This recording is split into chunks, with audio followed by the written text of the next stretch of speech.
Imagine it's October 1907. New York City is loud, wet, and on edge. Down on Wall Street, men in stiff collars rush past each other, messengers sprint with urgent envelopes, and crowds gather outside banks. There's a nervous energy in the air, like something is about to break. And here's the scary part: there's no Federal Reserve. No emergency switch to flip. If the system collapses, it collapses for good. This is where one man enters the picture, the name whispered whenever the market turns ugly: J.P. Morgan. He's 70 years old, with a face that looks like it was carved from stone. He doesn't ask for permission, he expects obedience. This is the story of the panic of 1907, the moment America realized its entire economy could hang on the decisions of a single man. It all started with a seemingly small scheme. A few speculators, a clever plan, and a stock that wasn't even on the main exchange. The man you need to remember is Otto Heinze. He and his partners tried to corner the stock of a company called United Copper. The plan was ruthless: buy up so many shares that anyone betting against the stock, the short sellers, would be trapped. Then, you squeeze them for every penny they have. For a day, it seemed to work. United Copper's price shot up. The air crackled with the feeling of easy money. But then, the market called their bluff. The short sellers found other sources for the stock. Otto had miscalculated, and United Copper didn't just fall, it detonated. The stock price collapsed from around $60 down to $10. Fortunes weren't just lost, they were vaporized. In normal times, this would be the end of the story. A reckless gamble, a painful lesson learned. But 1907 wasn't normal. Otto Heinze and his associates weren't just isolated gamblers, they were connected. They sat on the boards of banks. Their names were woven into the very fabric of the financial system. When their gamble failed, it wasn't just their money that disappeared. It was confidence. And confidence was the only currency that truly mattered. People started to wonder, if these men were reckless enough to try this, what else were they doing with our money?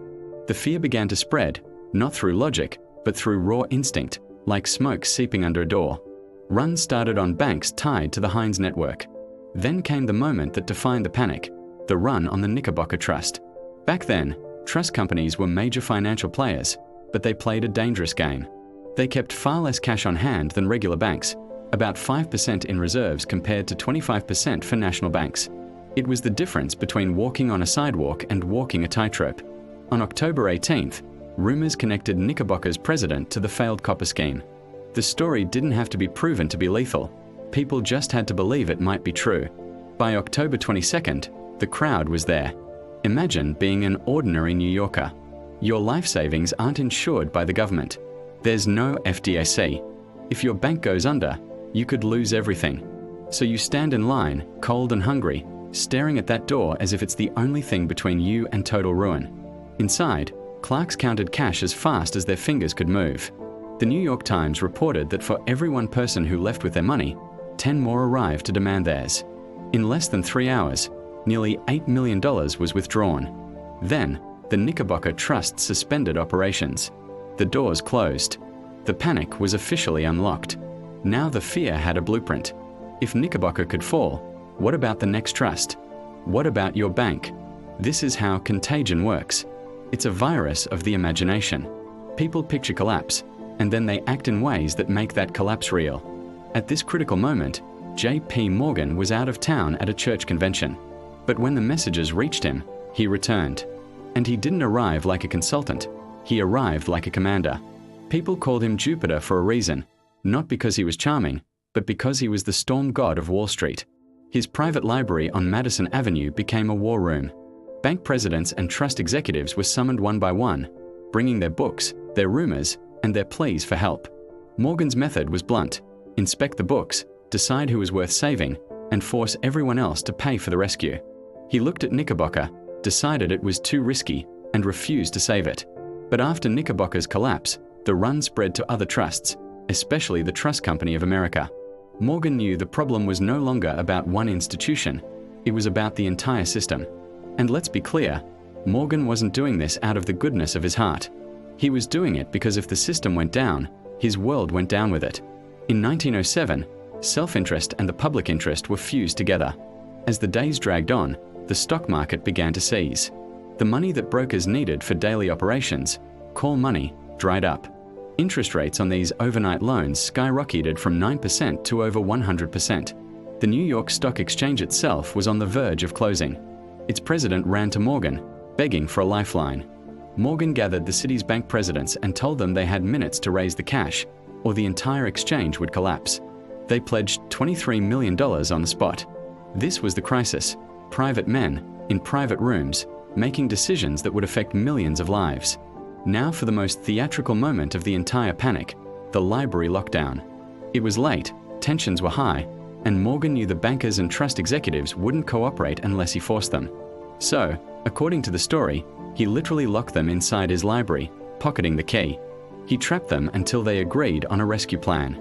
Imagine the atmosphere, the smell of cigars, the polished wood, the deafening tick of a clock, knowing that every hour that passed meant more chaos on the streets.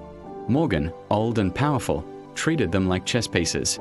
His message was simple: either you sign this deal, or you will watch the whole system burn, and you will burn with it. By early morning, around 4:45 a.m., the deal was done. The commitments were made. Only then did Morgan unlock the door and let them leave. The city could finally breathe a sigh of relief. But there was one last twist. Just as things started to stabilize, another threat emerged. A brokerage firm, Moore Schley, was deeply in debt, with loans secured by stock in the Tennessee Coal, Iron, and Railroad Company, or TC&I. If the firm defaulted, that stock would flood the market, triggering another crash. Morgan's solution was audacious: have his own company, US Steel, acquire TC&I. This would stabilize the stock and prevent another shockwave. The only problem? This was the era of trust busting. President Theodore Roosevelt was famous for breaking up monopolies, and this deal looked exactly like one. Morgan's associates raced to Washington and explained the situation. In a stunning move, Roosevelt agreed to let the merger happen. Even the great trust buster chose systemic survival over his own principles. That decision finally stopped the bleeding. The crisis was over, but the American public couldn't unsee what had just happened. They had watched their entire economy, their jobs, their savings, their future, depend on a handful of private financiers, with J.P. Morgan acting as an unofficial, unelected central bank. And that was a terrifying thought. What happens next time? What if the savior is wrong, or sick, or simply refuses to help? That question became Morgan's true legacy. The Panic of 1907 was the ultimate proof that America needed a real lender of last resort, not just an aging titan with a private library. Reforms followed, leading directly to the creation of the Federal Reserve in 1913, an institution designed to do what Morgan had done, but with public authority. The echoes of 1907 are still with us. Think about the 2008 financial crisis. The shadow banks of 2008 were just like the trust companies of 1907, huge, important, but operating outside the traditional safety net. In 1907, it was depositors running on trusts. In 2008, it was lenders running on investment banks. Different plumbing, same fundamental fear. In 1907, the rescue came from a man. In 2008, it came from an institution, the Federation. But the central question remains: if you know you'll be rescued, do you take bigger risks? That's the too big to fail dilemma we still wrestle with today. In the end, the Panic of 1907 is a deeply human story. J.P. Morgan wasn't a saint or a villain. He was a man of instinct and pride, calculating his own survival. The bankers in that library weren't just liquidity providers. They were terrified men trying to save themselves. And the people in line weren't just depositors. They were families fighting not to lose everything. Finance, at its core, runs on trust. Not the legal kind, but the emotional kind. The belief that your money will be there when you need it. The Panic of 1907 shows us what happens when that trust evaporates. It's a powerful warning that the strongest economies aren't just built on capital. They are built on confidence. And once that cracks, everything gets personal. Thanks for watching. If you found this story as fascinating as I do, be sure to like and subscribe for more deep dives into history.